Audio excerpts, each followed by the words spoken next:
Iran के सर्वोच्च नेता अली खामेनेई 1979 से इस पद पर आसीन हैं। उनका पद ईरान की अनूठी राजनीतिक धार्मिक व्यवस्था का केंद्र बिंदु है, जो देश और मध्य पूर्व में अपार शक्ति और प्रभाव रखता है। खामेनेई ने अयातुल्ला रूहुल्लाह खोमैनी के निधन के बाद यह पद संभाला। सर्वोच्च नेता का पद, जिसे विलायत ए फकीह न्यायविद का संरक्षक के सिद्धांत पर आधारित किया गया है, ईरान के इस्लामी गणराज्य में अंतिम निर्णय लेने वाला प्राधिकरण है। यह पद धार्मिक और राजनीतिक दोनों शक्तियों का संगम है, जो ईरान के शासन को परिभाषित करता है। खामेनेई की व्यक्तिगत जीवन शैली को लेकर विभिन्न दावे सामने आते रहे हैं। कुछ स्रोतों के अनुसार वे एक साधारण और विनम्र जीवन जीते हैं, जिसमें एक सामान्य घर और साधारण भोजन शामिल है। यह भी कहा जाता है कि उनके बच्चे किराए के घरों में रहते हैं और वे स्वयं पुराने कालीन का उपयोग करते हैं। हालांकि अन्य दावे इस छवि का खंडन करते हैं। कुछ रिपोर्टें बताती हैं कि खामेनेई के पास एक विशाल वित्तीय साम्राज्य है, जिसमें आलीशान संपत्तियां और निजी जेट शामिल हो सकते हैं।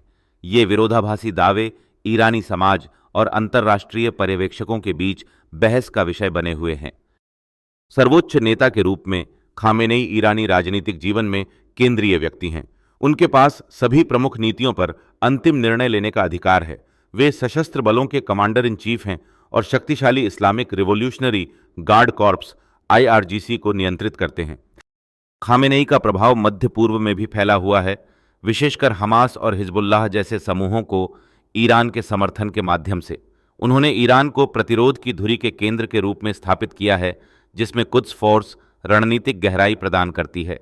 घरेलू स्तर पर उन्हें असंतोष और सुधार की मांगों का सामना करना पड़ता है।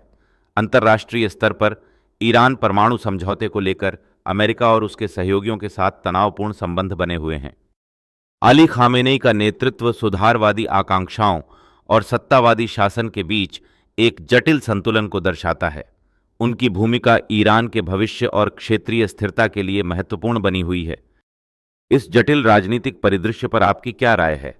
अपनी टिप्पणियां साझा करें और ईरान की राजनीति पर अधिक गहन विश्लेषण के लिए हमारे चैनल को सब्सक्राइब करें।